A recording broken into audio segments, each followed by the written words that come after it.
Assalamualaikum warahmatullahi wabarakatuh. Nama saya Korunis Ayonggarwati, NIM 13519100089, kelas A219. Saya akan menjelaskan tentang bakteri. Bakteri adalah suatu organisme yang jumlahnya paling banyak dan tersebar luas dibandingkan dengan organisme lainnya di bumi. Bakteri umumnya merupakan organisme uniseluler, bersel tunggal, prokariota atau prokariot, tidak mengandung klorofil, serta berukuran mikroskopis, sangat kecil. Bakteriologi merupakan ilmu yang mempelajari kehidupan dan klasifikasi bakteri, struktur anatomi sel bakteri, cara kerja sel bakteri, interaksi antar sel bakteri, dan juga tanggapan bakteri terhadap perubahan pada lingkungan hidupnya. Bakteri memiliki nilai ekonomi penting dalam kehidupan manusia, dan demikian pula bakteriologi. Pengetahuan dalam cabang ilmu ini bermanfaat dalam pengobatan higienis, ilmu pangan dan gizi, pertanian, dan industri, terutama industri fermentasi. Ada struktur bakteri. Ada struktur luar, yaitu dinding sel, kapsul, membran sel, flagela, dan pili. Lalu ada struktur dalam, sitoplasma, nukleat, ribosom, dan plasmid. Lalu ada dinding sel. Dinding sel tersusun dari peptidoglykan, yaitu gabungan protein dan polisakarida.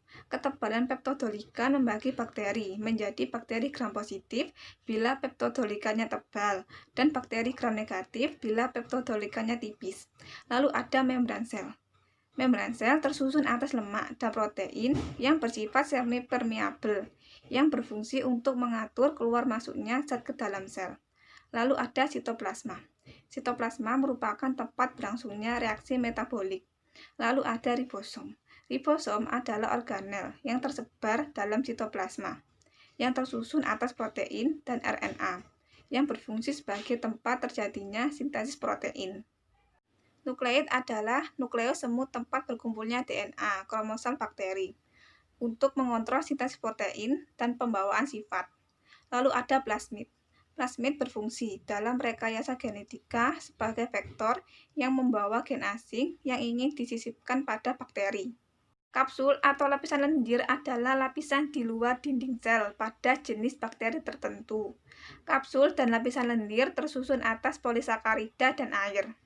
Lalu ada flagela, yang juga disebut sebagai bulu cambuk, yang terdapat pada dinding sel dan berfungsi sebagai alat gerak. Flageum memiliki jumlah yang berbeda-beda bakteri dan letak yang berbeda-beda. Itu ada monotrik, yaitu bakteri yang memiliki sebuah flagel pada satu ujungnya. Lalu ada lopotrik, yaitu bakteri yang pada satu ujungnya memiliki lebih dari satu flagel. Lalu ada amfitrik, yaitu bakteri yang pada kedua ujungnya hanya terdapat satu buah flagel. Lalu ada peritrik, yaitu bakteri yang memiliki flagel pada seluruh permukaan tubuhnya.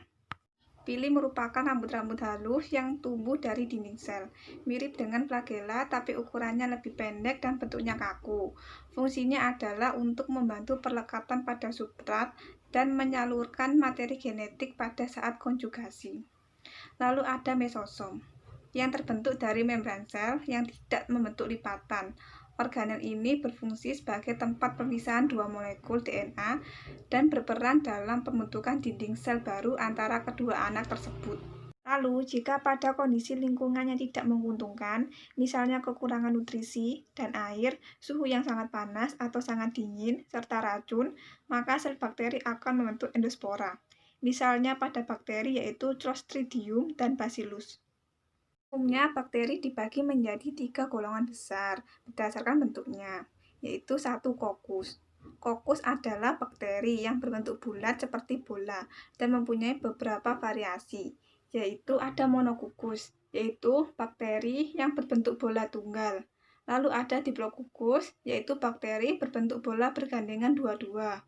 Lalu ada streptokukus, yaitu bakteri berbentuk bola yang berkelompok memanjang seperti rantai. Lalu ada staphylococcus, yaitu bakteri berbentuk bola yang berkoloni seperti buah anggur. Yang kedua ada basil, yaitu kelompok bakteri yang berbentuk batang atau silinder dan mempunyai variasi, yaitu ada monobasil, yaitu bakteri yang hanya berbentuk satu batang tunggal.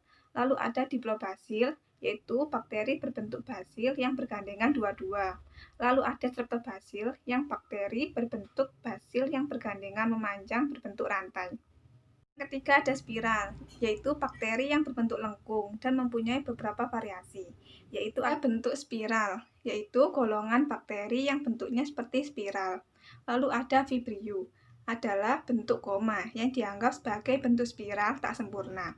Lalu ada spiroseta, yaitu golongan bakteri yang berbentuk spiral yang dapat bergerak.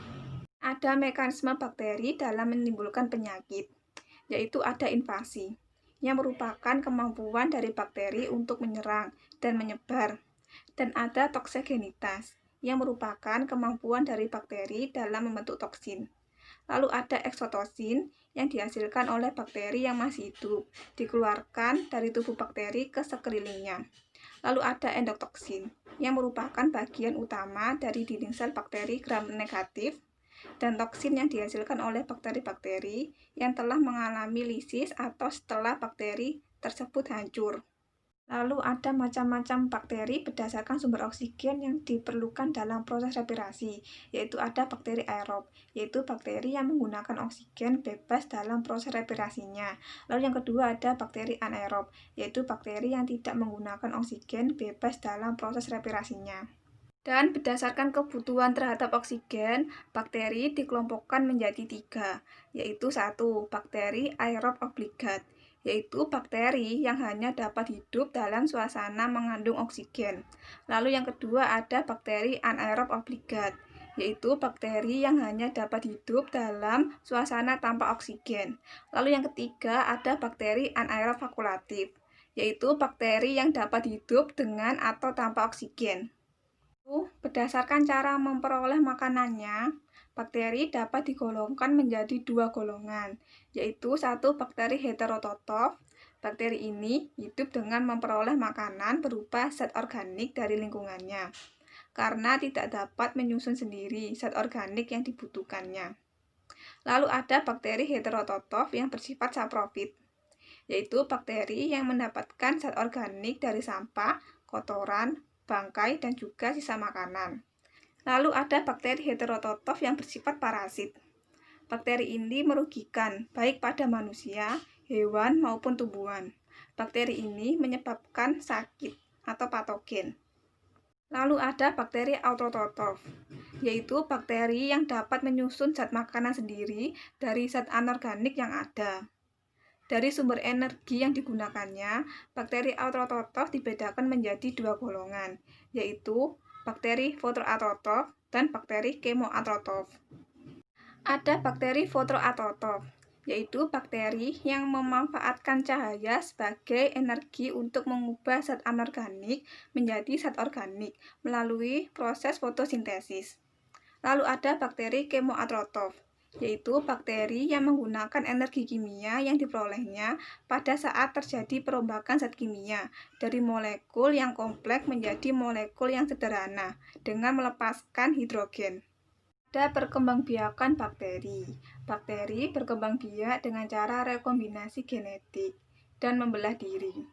Rekombinasi genetik adalah pemindahan secara langsung bahan genetik DNA di antara 2 sel bakteri. Kombinasi genetik pada bakteri ada transformasi, yang merupakan perpindahan materi genetik yang berupa DNA dari sel bakteri satu ke sel bakteri yang lain.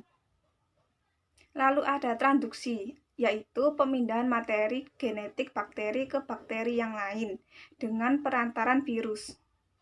Lalu ada konjugasi, yaitu bergabungnya 2 bakteri positif dan negatif dengan membentuk jembatan untuk pemindahan materi genetik. Yang kedua ada pembelahan diri secara biner langsung. Pada pembelahan ini, sel bakteri membelah menjadi 2 sel anakan, di mana sifat sel anak yang dihasilkan sama dengan sifat sel induknya.